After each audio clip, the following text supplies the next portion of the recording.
back and bigger than ever. It's the unofficial 40 from SoonerScoop.com. Now, here's the entire Sooner Scoop crew. Carey, Josh, Eddie, and Bob. All right, welcome back. It is another edition of the unofficial 40 podcast from SoonerScoop.com, and we are fired up to be here today. A lot of stuff going on, and Sooner Camp is back and at it, and a lot of action going on the recruiting trail, a lot of stuff with the Big 12. We've had false reports going on out there. It's been crazy stuff, just chasing it down left and right, so a lot to get to. So let's welcome in the entire crew. Josh McQuistion, Eddie Radosevich, Bob Przbillo. We're all here ready to talk to you guys and get after it because, boy, a lot of stuff has been going on. We've had some Zoom meetings this week with more to come tomorrow with some players. So, guys, let's start. I know Josh is typing some stuff up, so Eddie, we'll start with you. Good afternoon. I'm in trouble again. Good mid-morning. It's 11:10. Thank you. Oh, thank you. It is afternoon on the East Coast, but we are in the Central Time Zone. And I have a little bit of a surprise. I brought a special guest. My uncle Tom Brenneman is with me this evening. Oh, Jesus. Well, we don't have to ask, is this racist or is this homophobic? It absolutely is. What a night. What a night he had on Wednesday. Wow. I mean, to have a home run hit by the team that you're announcing for in the middle of your apology, like, I guarantee that's the only time someone that is a home team announcer is saying to themselves, oh, shit, as someone is hitting a home run. In an empty ballpark with nobody around, I think Big Cat said it best. It was one of the most 2020 things of 2020.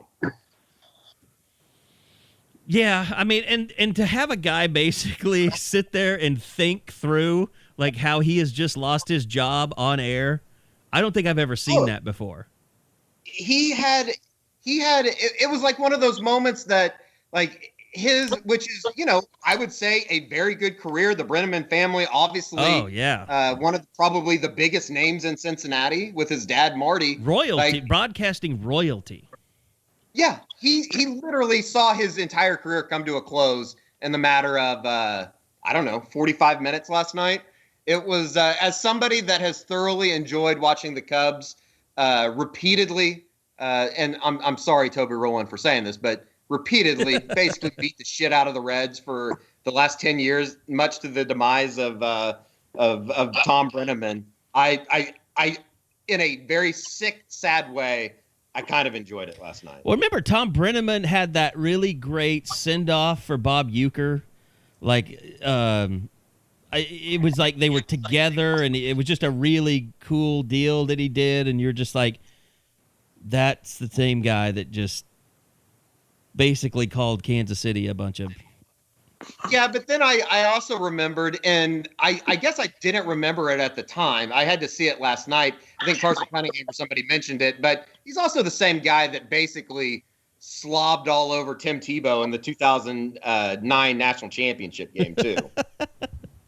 That's right, yeah, because everybody was mad because he was doing football. He doesn't, they wanted somebody else. He's not a football guy. Yeah. So anyway, Tom Brenneman, R.I.P. in peace to your career. So I hate joking about that either too, because I mean, I feel bad about joking about it, but it's 2020. We have to joke about something. And we're Cub fans, and since he used to announce for the Cubs and left on such bad terms, he's been bitter towards Chicago ever since. By the way, Mark Grace, I believe, got suspended recently for taking shots at his ex-wife on a broadcast. Yes, she was a dingbat, it sounds like.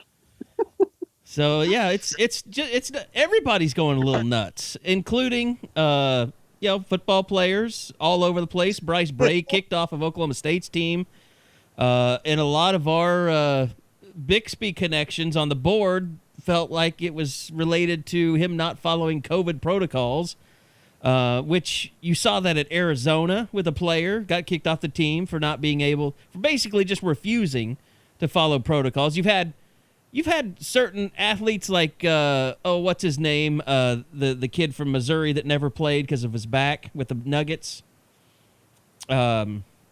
Porter Jr., he had a bunch of weird stuff about COVID.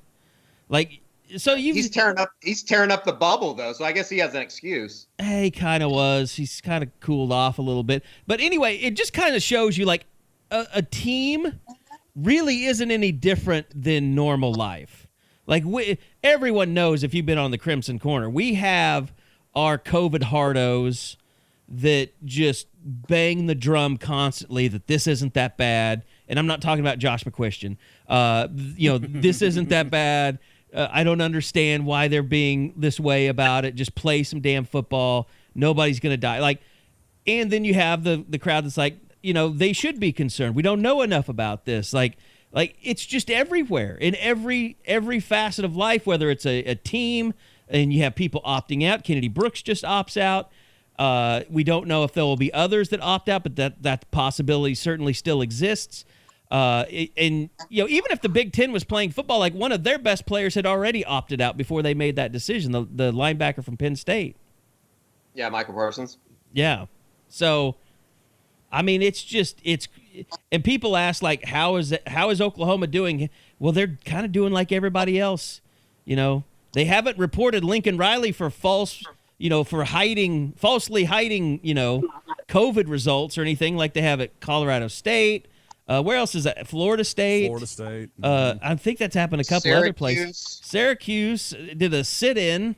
Notre Dame obviously has. I mean, Notre Dame shut down basically the entire campus. In North Carolina shut it down. Tulsa shut it down. Iowa State at one point, there was talk that they had some issues, but Miami had shut it down at one point. I mean, everybody. Like Pitt had some. Remember, Pitt.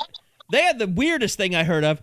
They canceled practice because they thought that their players were showing symptoms, and then they went and tested everyone and found out that no one had the COVID. So they were just having a shitty practice, and they blamed it on COVID and shut it down. I love that. So, I mean, it's been nuts everywhere. We did talk to Alex Grinch and Dennis Simmons yesterday. Alex Grinch, I don't know what happened, but somehow the pandemic happened. Like Alex Grinch was the last person we talked to before they shut it down. I was on the CAB conference that he was a part of, and then he spoke to the media about, like, guys, what has happened? Alex Grinch has become the most quotable person on the planet in terms of football all of a sudden. Has someone transplanted his personality in the offseason? I always thought Alex Grinch was pretty funny.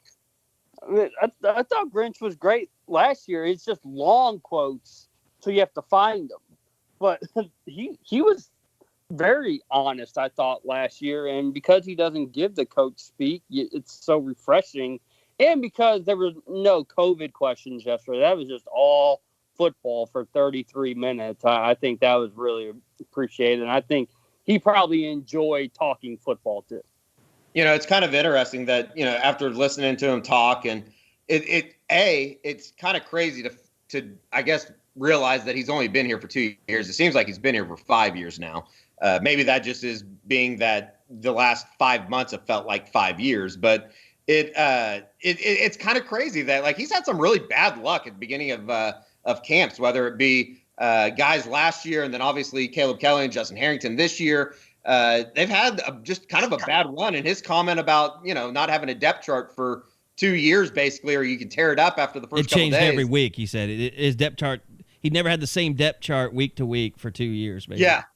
Yeah, it's kind of crazy, but here we go. Like, I guess yesterday is kind of what Bob said. It's like yesterday was the first day that it felt like we're talking about football, we're talking about sport, a little bit of normalcy back into what we normally do on a Wednesday during this time of the year.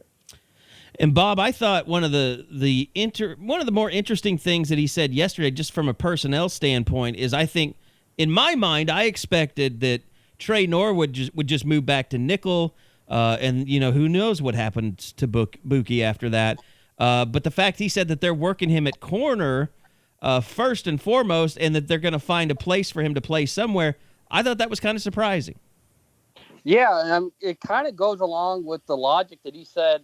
A lot of people are going to learn different positions because you don't know when a COVID outbreak is going to change your chart in a hurry. You mentioned David Agwebu as someone who's going to know outside, inside. I mentioned Trey Norwood's going to be able to play all 5 spots in the secondary. So I guess people love to have labels and the pigeonholes, like this is what he plays. That era, at least for this season, is kind of outdated. You're just going to have to play whatever you're able to do at any given week, depending on how circumstances go.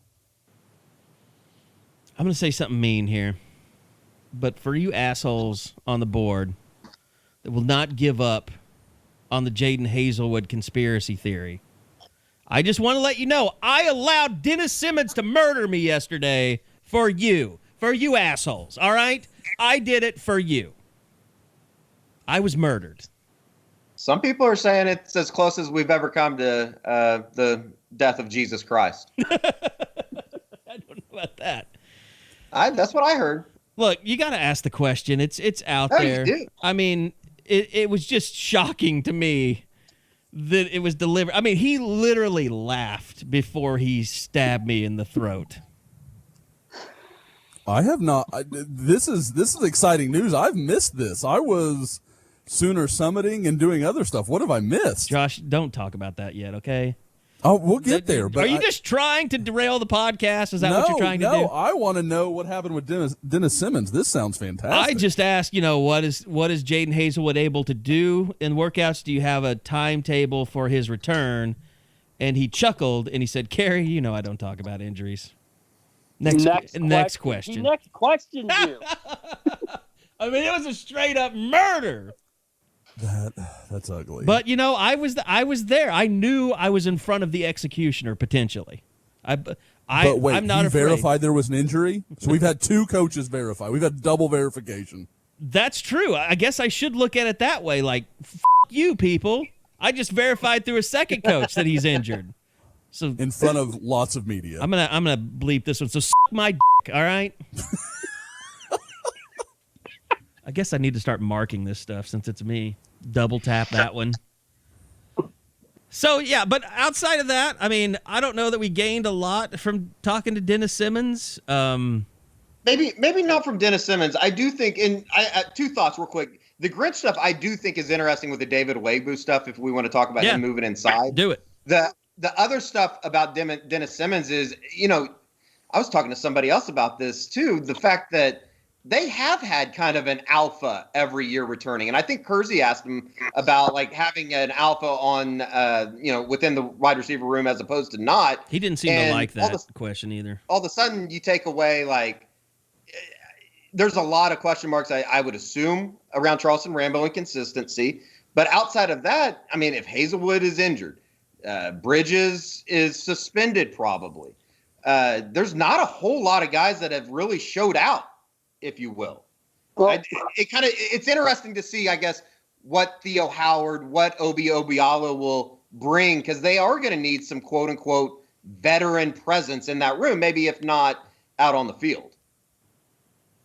I don't know who the alpha for 2017 was, but they just made it work. Eventually, Lamb and Brown came around, and Mark Andrews was always there for Baker. If you want to say tight end was an alpha. I mean, they've done this before, and I think that's a part of the reason why Simmons kind of sounded like he chuckled when you ask about leader in the room or quarterback chemistry. It's like we go through this every year. We know somehow, some way, we are going to make this work.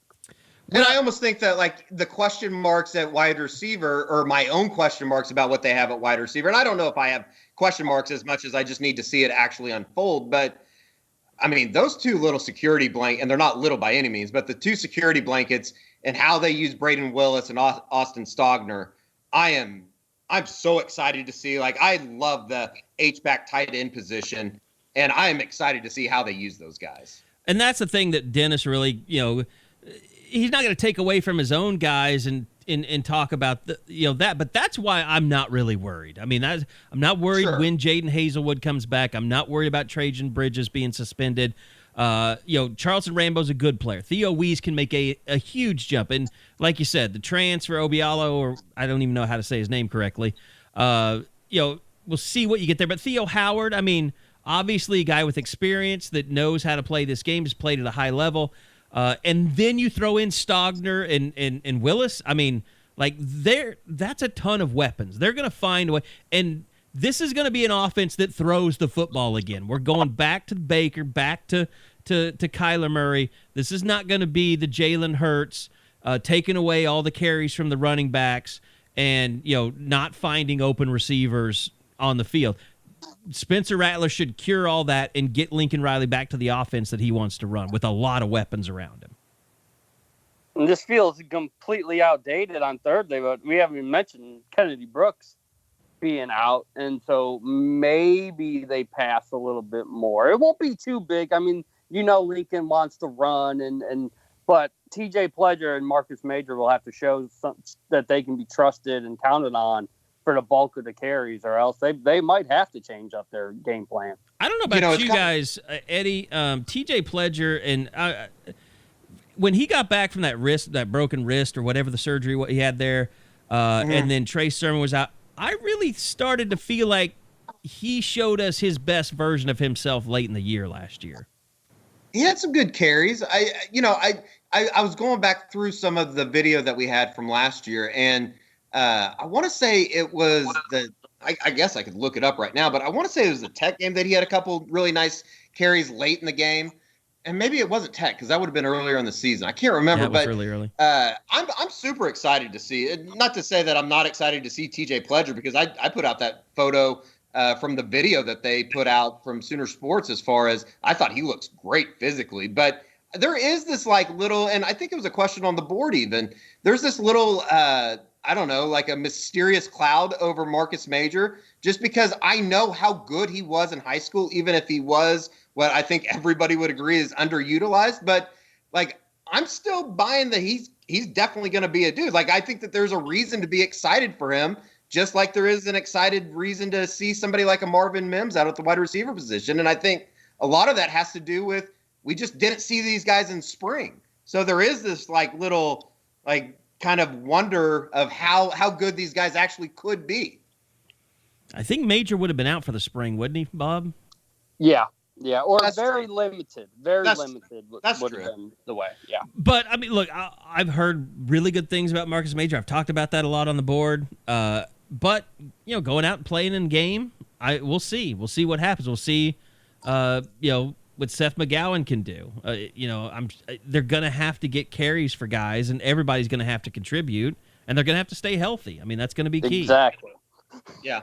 Well, and I think everybody knows, especially when we're talking about the running back position. Hell, we were talking about this before Kennedy Brooks made his decision. That's a room that can be pretty full, and then all of a sudden in a few weeks you look up and they're having to move a Trey Millard over to running back because Joe Mixon won't pay his parking attendant. You know what I mean? I don't think it was he wouldn't pay.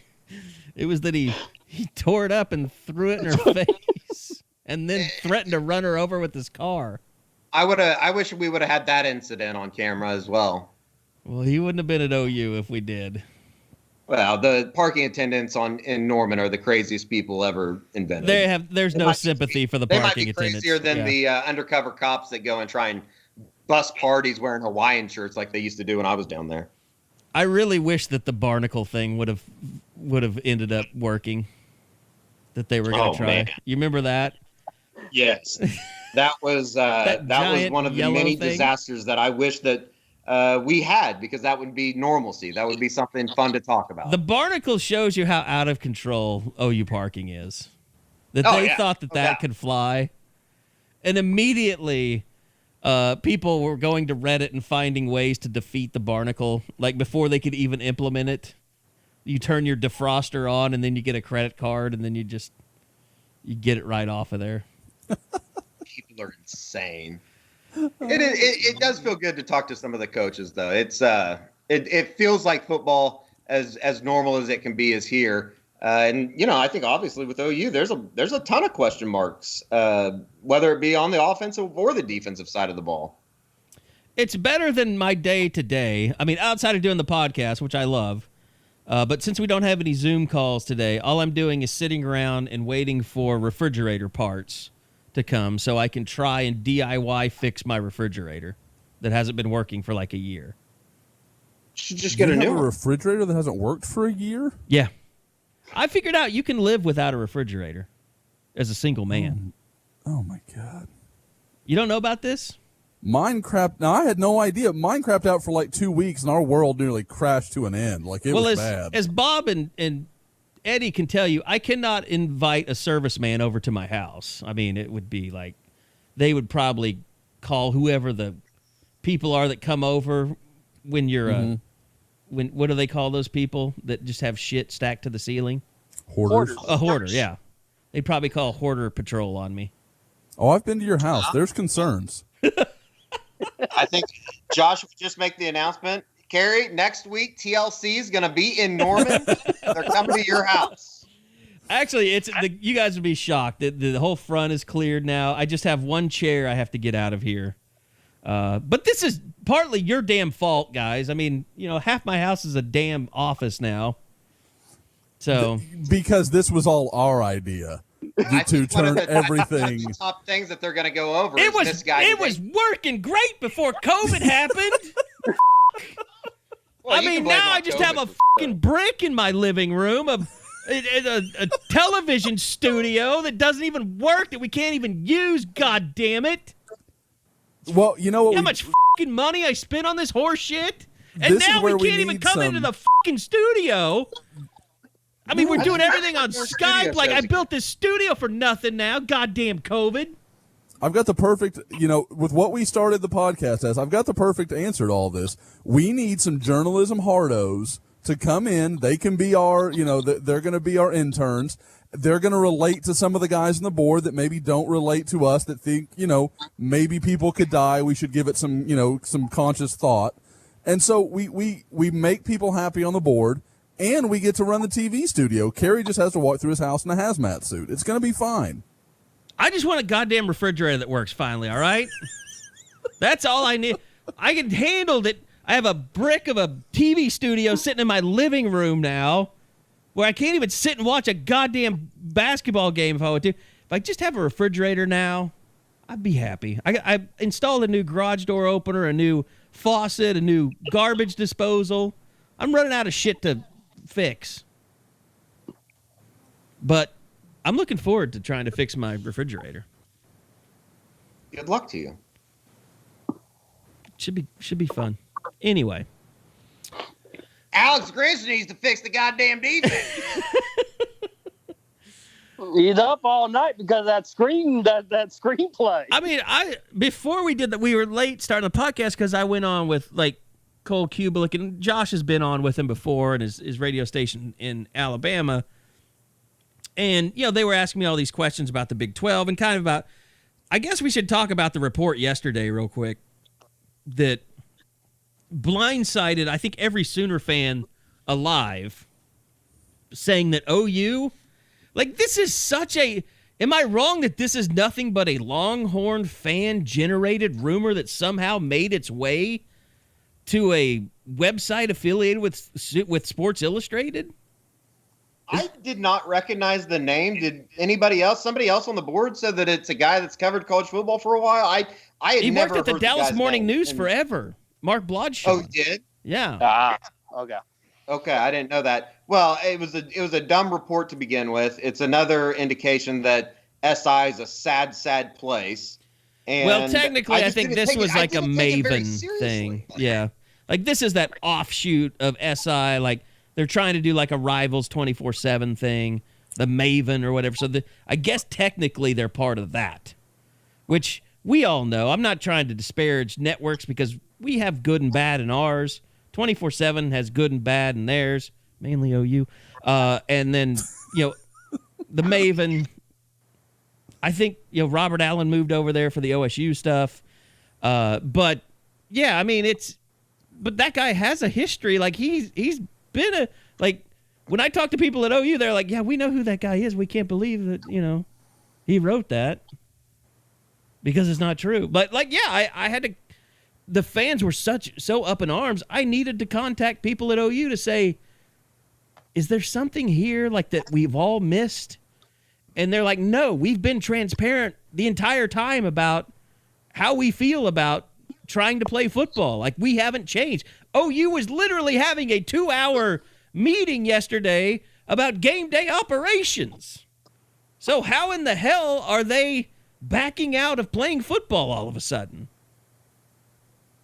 You can say a lot of things, or I guess you can't say a lot of things, but the one thing you can say about anything that has happened in the last 4 or 5 months from the OU side is they've been at least a little transparent as far as the policies on what they're doing and everything related to that. Maybe not so much with the team stuff, but just from the outside looking in, they've been transparent about it.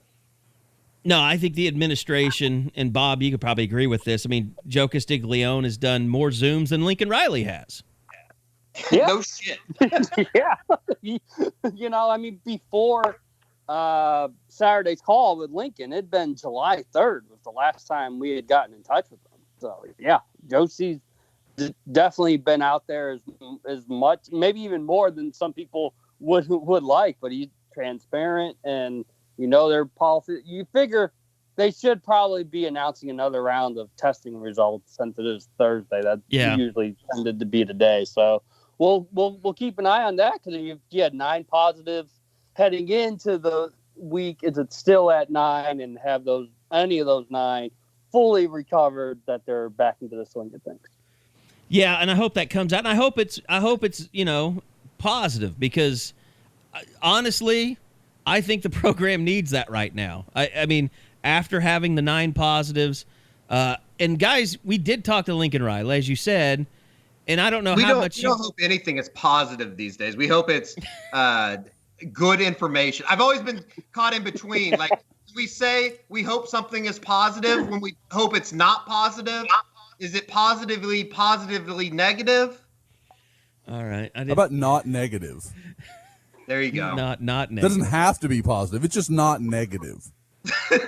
I've always been caught in between on what to say about that. Well, don't you want negative results from COVID testing? So I think that's Eddie, is this negative. just emotional trauma from the Good News Network failing? We're not failing. It should be noted, too, that I did survive COVID. So, I think my word is a little bit stronger than others. Well, that's not negative. There. Is that right? I think so. So hopefully OU gets some not negative information today. No, see, that's wrong when you're talking about COVID tests. That's what I just said. Yeah. Exactly. Nope. It doesn't sound right. Hopefully they get good news regarding COVID tests today because the world could use good news from OU's COVID test. How about that? I think that's very fair. Enough to call. Just artfully played there. So, but real quick, let's talk about, Lincoln did meet with the media since the last time we talked, right? Yeah, that was on Saturday. Yeah, that was on Saturday. And I thought the one thing that was interesting, well, there were several interesting things, but one of the things that struck me most and still I think about is he was asked, do you think it was a mistake to give the players a week off? And he kind of was like, probably wasn't the best idea. Thinking back, having hindsight. Didn't it feel like maybe some of those players thought the season was over when they were let go? And like everyone let their guard down just a bit. And that's all it takes. There's just 1 or 2 nights where you let your guard down and it just spirals downward. Well, and somebody asked me on the board, and I kind of traced it out last night. Okay, why did that happen? Why did Lincoln Riley give them the week off? Well, here's the thing. They practiced that Saturday morning. It was a second consecutive terrible practice from what I'd been told. So the coaches then, that was the day of John Blake's funeral. The coaches, Joe Castiglione was at that. So apparently Lincoln had gotten with Joe and Joe Harris as well, and they had been informed the Big Ten was getting ready to vote on canceling the season, and the Pac-12 was likely to follow, and they didn't know how the Big 12 would kind of take it. So you're sitting there, and you know that this week is getting ready to happen where all this stuff is going to go down, and you already know your players are struggling just to get through practices because they're already stressed because of all this stuff. And so then he allows his players to vote on whether they want to take a week off, regroup, refocus, and come back if there is a season to start preparing for a season. And that's why he let them off for a week, because they voted for it. And, I mean, I looking back, I can't say it was a bad idea, guys. I mean, I think it was something he had to do. No, I think it was. And I think more than anything, Carey, I think he was just straight up disappointed that they had so many positive cases coming back. I think there was a little bit of a sense of trust in knowing, these most guys will take care of around themselves. campus. Yeah. And it's kind of like I told you, and I think I put it on the board. I had heard that 6 of the 9 came from one spot.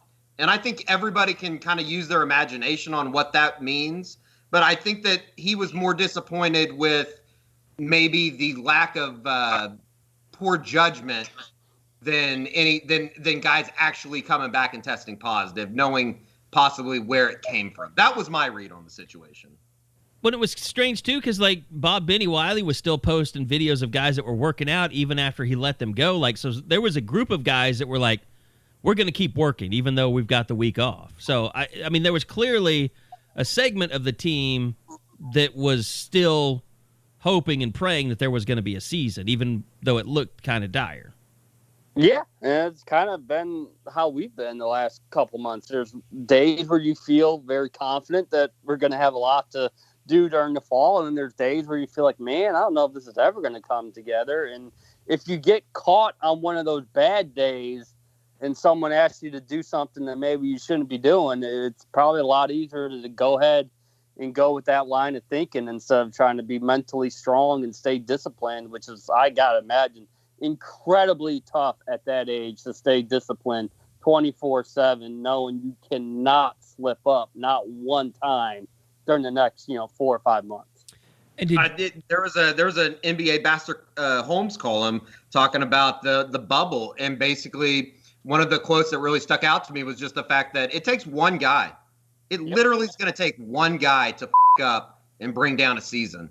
And just knowing that, I have to think is like, and when Joe Castiglione and everybody else talked about like just the mental, how poor it could be for somebody's mental health if they didn't play. Like, I just can't imagine what these kids are going through right now. I mean, I'm 33 and handle it like a little bitch 90% of the time. I can't imagine what they're being asked to do. I can't imagine 20-year-old Eddie handling this. You would have just lived every. Listens, so I probably won't answer how I normally would, but it would. There would have been a lot of. Would there be just denial, just living your life, just not caring, more than anything? I think. Yeah, I bet that's right, Bob. That's right. Eddie would have been oblivious to all this. He wouldn't have paid any attention to it. He would. Yeah. He would have just been shirtless, walking around the house. Really worried about how Fiji was going to rush through technology. Yeah, you probably wouldn't have been real happy. Can't imagine how many losers are going to get into good fraternities this year. Well, you know what? And that's the other thing. Like the NCAA, you just reminded me of that. How many fat chicks going to be thetas this year? Eddie, I thought I was on mute. My bad. Are you slim? I'm just Tom? checking. Carey, I have a Whoop. I walk every day now. I'm 6 days into the journey, and I don't know how much I weigh, and I don't feel skinny, but I think it's coming. You're worshiping Billy football? Is that what's going on? Basically, yeah. I got a Whoop. Me and Rory and Justin Thomas. Basically, I'm as fit as I've ever been now. Basically. Just by wearing it. That's good. I'm proud of you. Maybe. Thank you. If I see you again, and it'll probably stop in about a week, but it's kind of like the cooking thing. I don't do that anymore either.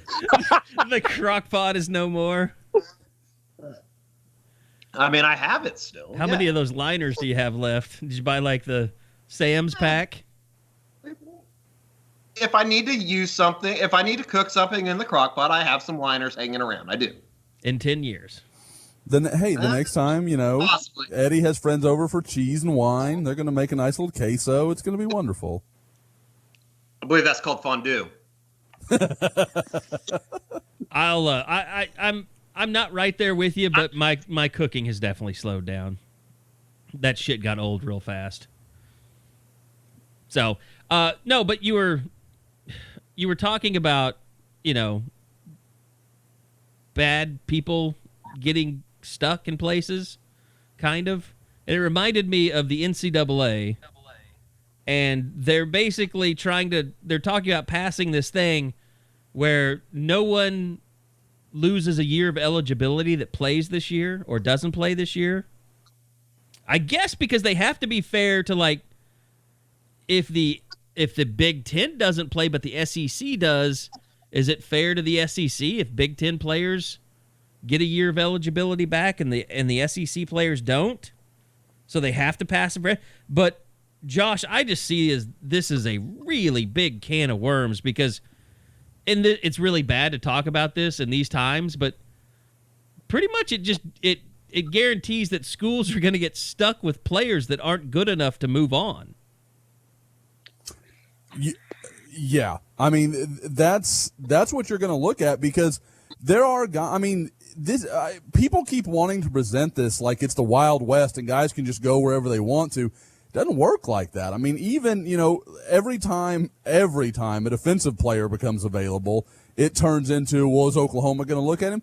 Oklahoma has 2 available scholarships right now. So it's not something they can't look into, but at the same time, like, with all that's going on in the Big Ten right now, if you're Oklahoma, do you want to wait around and see if maybe Shaun Wade wants to play a game at corner for, in Norman? I mean, do you want to consider that a possibility?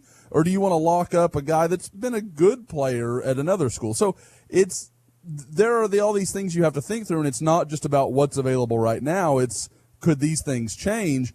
And the bottom line is most schools are going to be at 84, 85, so they can't just go take everyone. But at the same time, there's a definite possibility that a lot of the elite NFL guys are either just going to opt out altogether or are going to try to find a safe home somewhere else. Yeah, I mean, hopefully, you have to, I think you have to have pretty much a consensus across the board. I guarantee you I know how Nick Saban would vote. He'd be like, no way in hell do I want that put on me. But I would think most big programs that recruit well absolutely don't want anything to do with this. I know for a fact it was a headache on the baseball side of things, and it might be a little bit different because of the scholarship limitations, but I would imagine it's an even bigger headache for the football guys. Did they propose what the limit would be? Because you can't be 85 then. Yeah, you'd have to bump up the scholarship. Bob, I never saw a number. I just saw that it was expected to be much bigger. I never saw an exact number, though. My question is, how long can that last? Because at some point, you're just going to, especially with the NCAA coming out this week and saying this year it isn't even really going to count against eligibility. Like, how do you make that work? At what point do they come back down to 85? And how do you make what are undoubtedly just going to be cuts? Yeah, because if you go to 105, say you had 20, you got to start cutting that back down, and that changes recruiting up so much. This will be very interesting how it all works out. And what does that do to Title IX? Like, do they have to give, do women suddenly get 20 more scholarships? Like, there's a lot of stuff that's not just, okay, the NCAA can rewrite this. No, they're going through national, federal stuff here that they've got to try to balance at that point. So have we reached the point where Eddie tells people on the rundown, fast forward to here for recruiting information and on the summit? Real quick, I just wanted to backtrack because we didn't talk about it much, but any thoughts? Does anybody have any thoughts on David Owegbu moving inside? Is that a good thing? Is it a bad thing? Do we not know? We don't know, but it could be a good thing if Asamoah isn't playing up to the level that they need him. Now, you heard Grinch mention Asamoah and Deshaun White as guys practicing at a different level. But you look at what Aguebu brings to the table, just his physical stature. If that is someone who can max out and understand the inside game, you'd be foolish to not throw him out there and see what he can do, because he made play. You think about Bedlam, he was a pretty big part of why OU was able to win Bedlam. If he can move on from there and become something even better, there's no doubt you have to take that chance. And I just follow that up by saying, Carey, I know that, and you asked Alex Grinch about it on Wednesday, but it sounds like there is continued good news coming out of the program as far as the defensive line and Perrion Winfrey most specifically. Yeah, and he didn't mind. Alex Grinch was not much, other than his position group, he doesn't really like singling guys out, but he didn't mind talking about Perrion Winfrey, and seemed to indicate that there's a lot of guys that are kind of flashing there on the defensive line. I would imagine Jordan Kelly is one of those guys. Maybe I don't know. After watching Benny Wiley kind of feature him, Zacchaeus McKinney, you're curious about if he's ready to kind of take a step. Zacchaeus. I know that he was in one of those videos that Wiley put out not too long ago, and I thought he looked great. It'll be kind of fun to see what this defense comes together in year two. I guess we don't have a whole lot of answers right now, but if anything, and I think everybody would agree, they got a nice little collection of talent down there. I know that it needs to get better, but you have to like where they're headed. And that's what Grinch said. He said there should be a lot more bodies rotate in and out as long as they can stay healthy. The depth is a lot better in year two compared to year one, and we'll see if that translates. You were not shitting. I just saw the tweet in the group from Zach Smith, Urban Meyer Smith. He literally named his kid after Urban Meyer. And not just a middle name, He really thinks he's getting a job back when Urban Meyer gets a coaching job again. I wouldn't put it past that slime bowl to hire him back, Yeah. I guess the question is, we know that Bob's living his retirement life well. I don't know if Urban Meyer is human enough to enjoy the retirement. Does that make sense? Is he straight enough to enjoy retirement? No, like human enough. Like he almost just seems too robotic. You didn't get the joke. Bob obviously is enjoying peddling tequila all over the state of Oklahoma, and I'm enjoying it as much as he is. Josh, you have to appreciate that Eddie didn't get the joke there. We never get his jokes. Yeah. But he missed mine. I'm in Thunder game day playoff mode. Just trying to get this wrapped up, They are so screwed. You might be talking about if they don't win today. Zoom meeting from last week. Are you watching the Lou Dort cam? Like, is there a Lou Dort cam somewhere you can watch? There is like a. I saw Dylan post something from that. Yeah. There are like cameras at the practice facility, and let me just be honest. Cams. If you're watching that, get out. Go do something. Dude, can you imagine if there was a robo-cam at OU practices? Holy shit, man. That'll never happen. You can find those on SoonerScoop.com, but the ones in the NBA bubble you'd have to find on. You have to pay extra to get the robo-cam footage. Eddie, did the NBA, did they contact you for just advice on how to most just get into the background of these players, while kind of not being seen, but, definitely getting the video footage you needed? They should have. They should have. No, I agree. The guy in the bushes, that's you. David Stern guy, though. And I don't watch the NBA anymore. When they stopped standing for the national anthem, that's when I was out. All right. Here we go. Anyway, okay. Let's move on. Go ahead.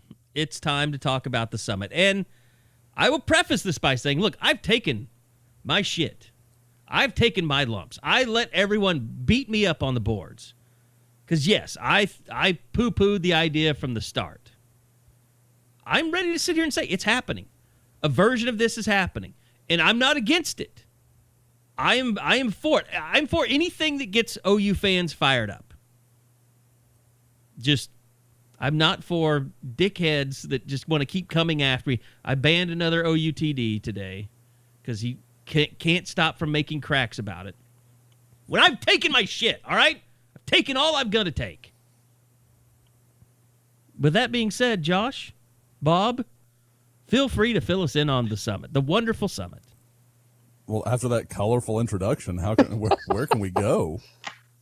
And it sounds like some have already landed. If you look at Jaleel Farouk's Instagram, sounds like him, Caleb Williams, and Tristan Lee have made their way. Yeah, that was, I think, when you look at it, when you look at the group we're expecting, other than Savion Byrd, I would say Farouk and Lee are the ones where you could see the most impact come out of this weekend. Not just because, they haven't been there before. There's not all the familiarity, but in this situation, you get two guys that are going to be with Caleb a lot. Obviously, Caleb's the ringleader of this whole thing. They really get to, just see it through his eyes, and he has a lot more familiarity than most guys are going to in this scenario. So I think there's a lot of positive to be taken from that they're going to have all this time with him and his family and really just kind of continue to further that idea of them all playing together. And I would be honest, if I was going to pick a guy that I thought, okay, this is probably the guy I've got my eye on the most this weekend, I think Jaleel Farouk would be that guy. It could make a lot of sense that this is the weekend he pulls the trigger. Everyone's kind of been expecting it for a while. Maybe today or this weekend, he actually makes his choice. When you look at this list, Josh, is it as important that they have so many commits coming to? It's not just Caleb and a bunch of uncommitted kids. How much is it going to help to have some of those 2021 and 2022 class members there to sort of, I don't want to say egg on the environment, but to kind of let these people know, this is what we're all trying to join and start together. Oh, I think it's big. I really do. I mean, you look, people talk about Caleb, and rightly so. I mean, obviously it's impressive that he's put this together, but then you throw in, a guy like Colin Montgomery. I don't think, because of where he's ranked and the position he plays and all these things, people don't tend to notice it as much, but he's absolutely a guy that is as gung-ho about this class and about building this class together as anybody. So for him to be there, again, to spend time with Savion Byrd, to spend time with Tristan Lee, and really get in those guys' ears and talk to them, I think that's massive for OU, and it's another big win for them. Now, Clayton Smith is a guy that hasn't been to Oklahoma in a long time. He was supposed to come in the spring, had something come up. Now he's telling me he'll be there tomorrow. Danny Stutzman is a big one because he's literally never seen the campus before. So this is his first chance to really get an up-close look with his family. So this is not a normal year where most commitments are going to be completely safe and everything's set, and the guys, when they make their decision, they know everything they need to know. This is a weird year. So getting any guys here, and considering OU doesn't have to do anything, and these guys are coming in on their own dime, doing all this on their own, that's huge for Oklahoma. So I don't know how you could see any of this but an absolute positive. And then if you can get some guys that are some of the maybes, Kamar Wheaton is a possible, maybe a probable that's supposed to be there. I'm still waiting for final word to confirm he is coming. Gentry Williams is one that's told me he may come up on Saturday after his scrimmage on Friday night. So there are a lot of other key pieces. And, you get Gentry around, another commitment, Kobe McKenzie. Let those two talk about the 2022 class, maybe get something moving in the right direction for themselves. So I think this – I think people that are expecting this to be an instant game changer, I don't know if I'd go that far. But if you wanted to say that, yeah, I could see some impact 2-3 months down the road from what happened and started this weekend, I could absolutely believe that. Now, Josh, let's kind of clarify what can or cannot the coaches do. I think we know there's no face-to-face contact. We know the players, the recruits can't go into the facilities.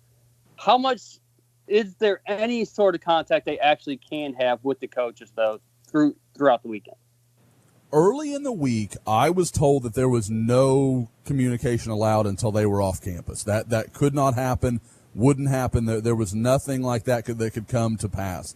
Now, as the week's gone on, I've heard some different things, like maybe they're still trying to figure out with compliance what is, what isn't allowed, because this is unprecedented. Everybody's having to kind of figure their way through this.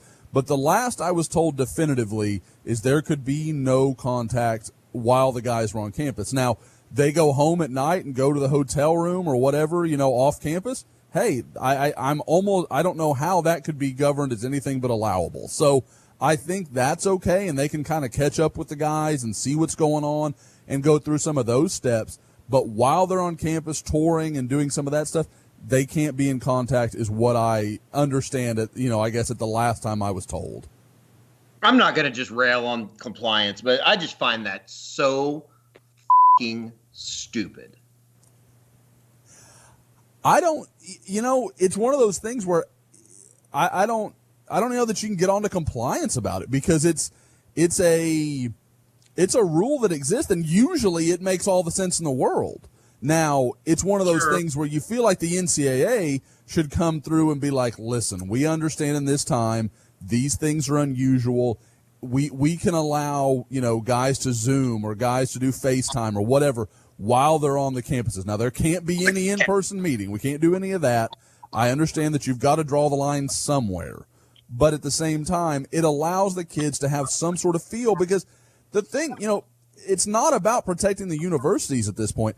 You're screwing these kids over that are having to make the biggest decisions of their lives and having to do so with incredibly limited amounts of information. If they're willing to pay the money to take that trip, why not make that as fruitful for them as humanly possible? It's always been hard to have the conversation about what a university, what an athletic department can do in terms of how a compliance department is interpreting bylaws. I just know, from what we've had to do in the past, when they raised some objections to us covering camps in the summer, we put our foot down and said, look, we're not stopping unless you go to the NCAA and get an interpretation of that bylaw that says that specifically the bylaw that you're citing has to do with our situation. And we put our foot down, and then later that day we were told, look, you're fine, just do this and this, and you don't have to change anything. So I wonder, can Lincoln Riley, can Joe Castiglione go to compliance and say, look, we want an interpretation of this bylaw during the dead period that says no in-person contact to verify whether or not FaceTiming is considered in-person contact? Because I would think that what I don't understand about compliance and the NCAA and all that, it's not standard across the board. So, if OU went to the NCAA, there needs to be an opportunity for the NCAA to say, okay, they could FaceTime if they were on an unofficial dead period visit. So then every school across the country knows that's the playing field. That's how it's level. Right now, as it stands, Texas does it, reportedly. Other schools do it, but then OU can't do it. I don't understand. I guess it's the same problems that we're seeing with college football not being played in some conferences and the others. It's maddening, and this happens at every level with the NCAA, that you can't have a standard set of rules across every campus on the country. And the room is silent. But there's not much more that needs to be said, because you brought up Texas, and that's what's actually been coming up a lot during the last month or so, is kids going to Texas and FaceTiming the staff while they're doing their own tour. And is that allowed? Is that a violation? And it's such a gray area that no one really knows. It's just like the same thing that we've always battled too. And it's kind of what Carey alluded to, just as far as, a kid goes and makes a visit to Austin, they can go talk to him, Sukumel or whoever.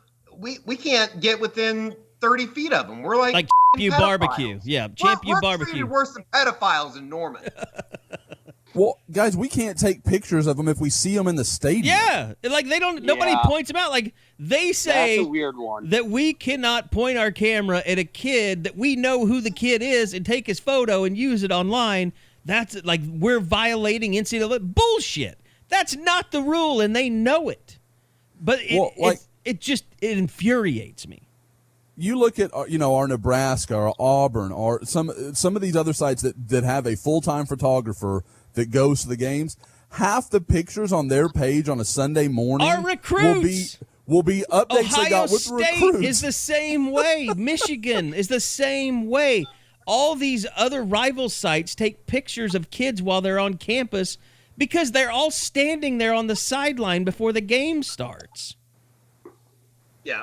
And I know that people bitch and complain about it like fans do to us, and we're right there with you. We're more pissed off than you are. I mean, because we can't do it.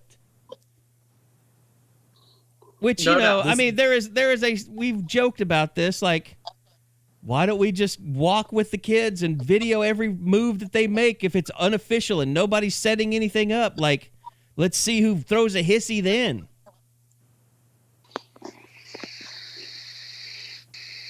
I just like your use of the term hissy. Yeah. My angst is over. I'm sorry. All right, let's summon it back up before we get to more of our bitching.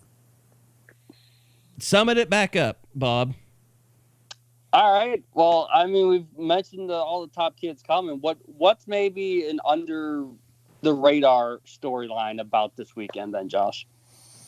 Well, I don't know if it's I guess the one I would go with, and because everyone's going to talk about Tristan Lee, he's so highly rated, all these things. I think the biggest thing that could come out of this weekend is Savion Byrd. I feel like there's been a groundswell here as of late where people are starting to realize that Oklahoma, if they're not the leader, nobody else is either. I mean, they're right there with anybody else in his recruitment. And there's been talk of SMU. There's been talk of LSU.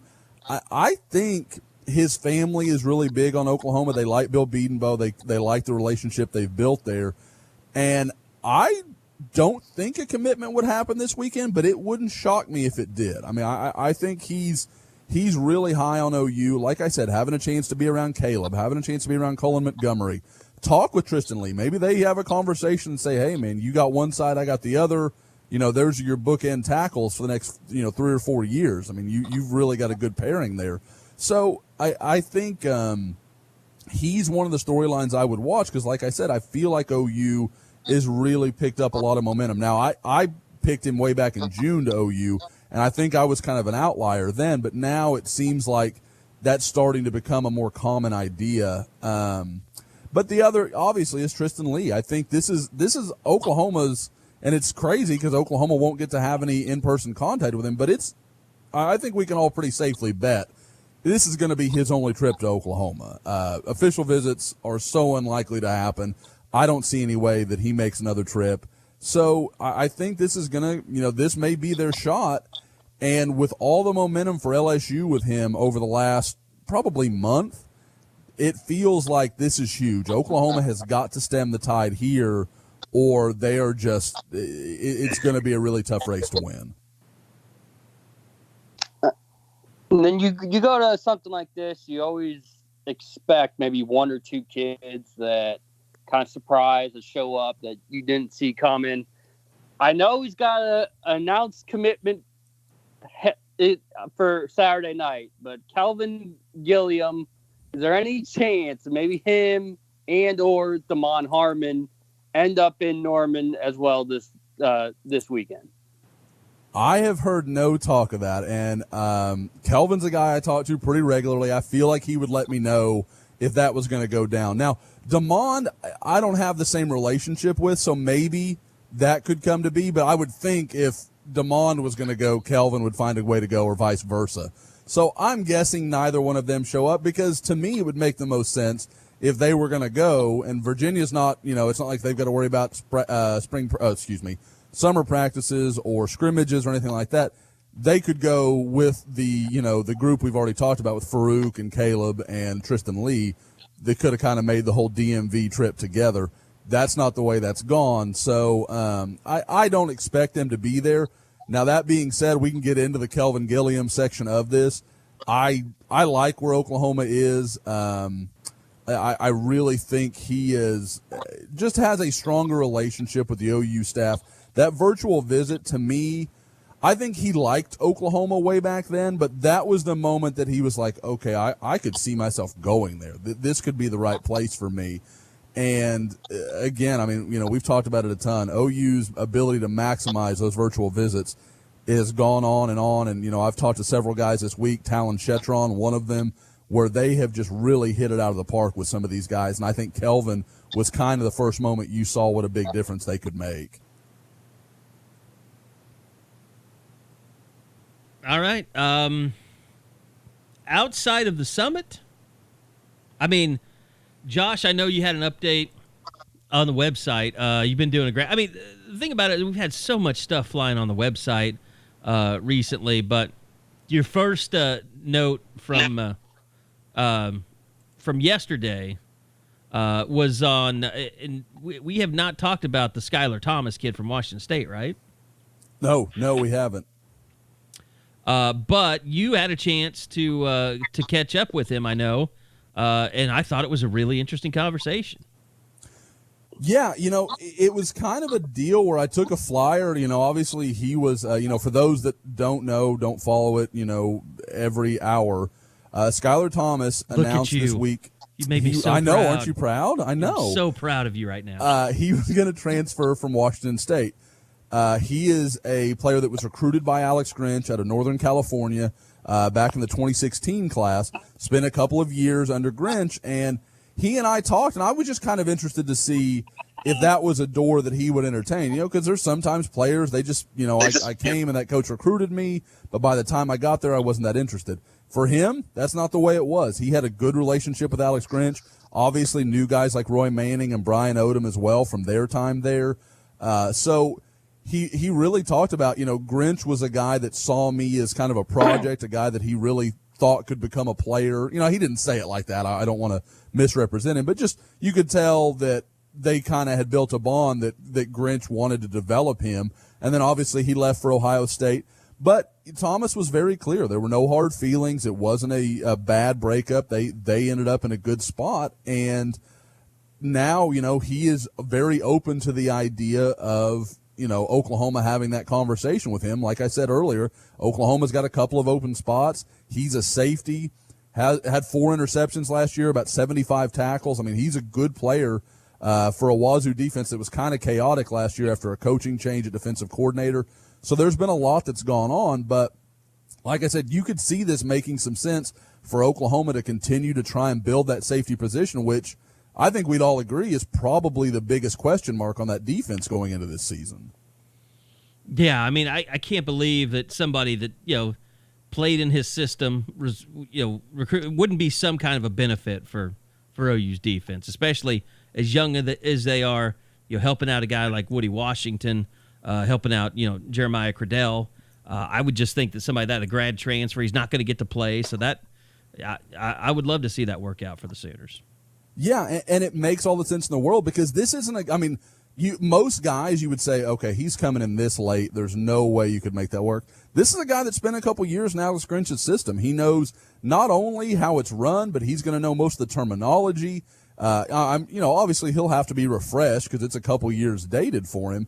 But he has some groundwork already kind of laid to be that guy. So it's very interesting. It's an idea. And, he told me what I will say is maybe most interesting is as we were talking, we kind of were just, catching up on his time at Washington State.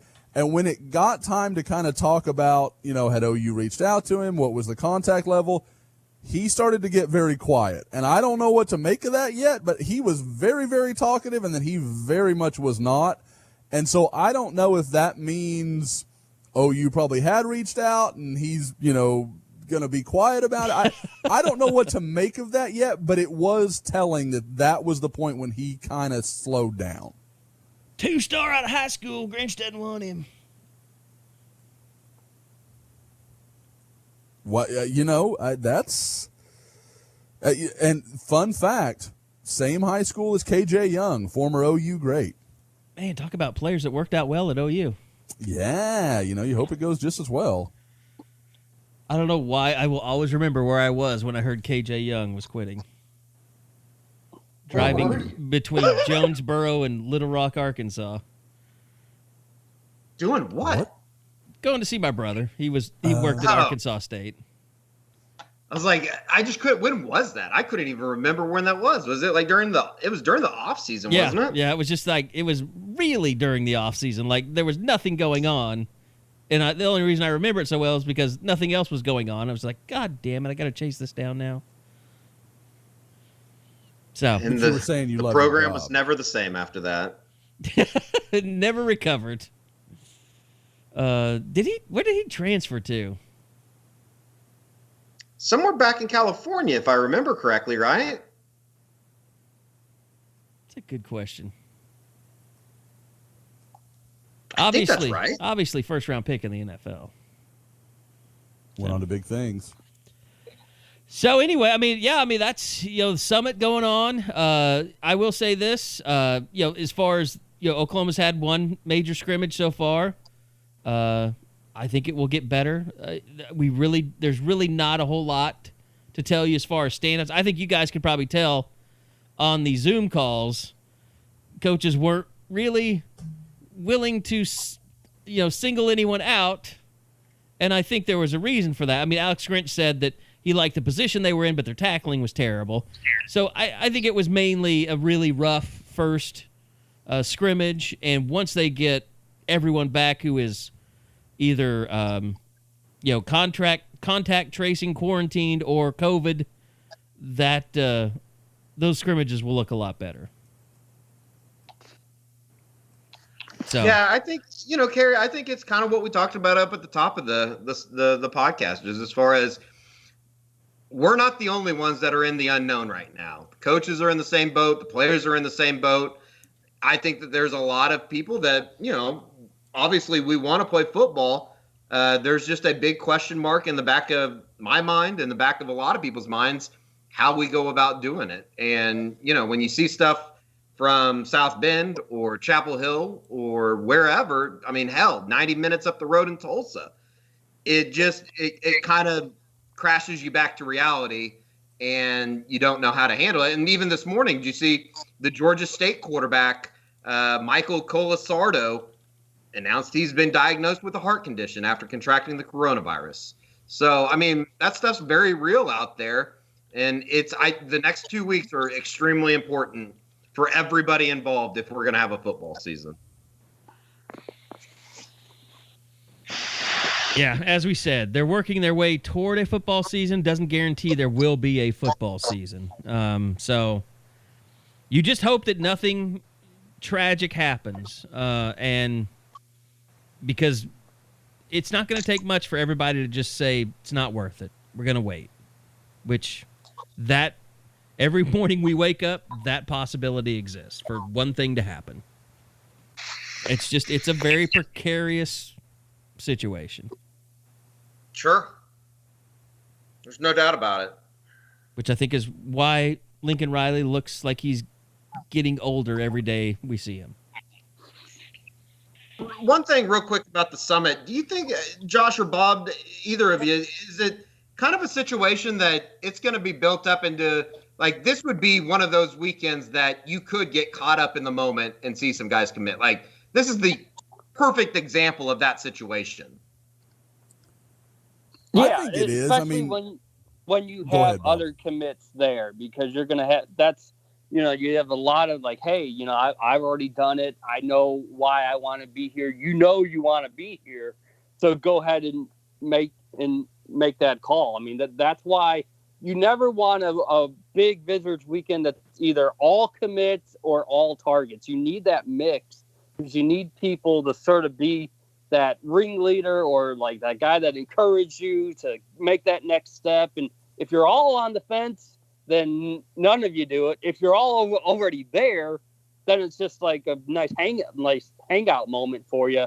So when you get that blend, and that's where someone like a Cullen Montgomery could really come in. If you're looking at Tristan Lee and Savion Byrd And Cullen's already at that point.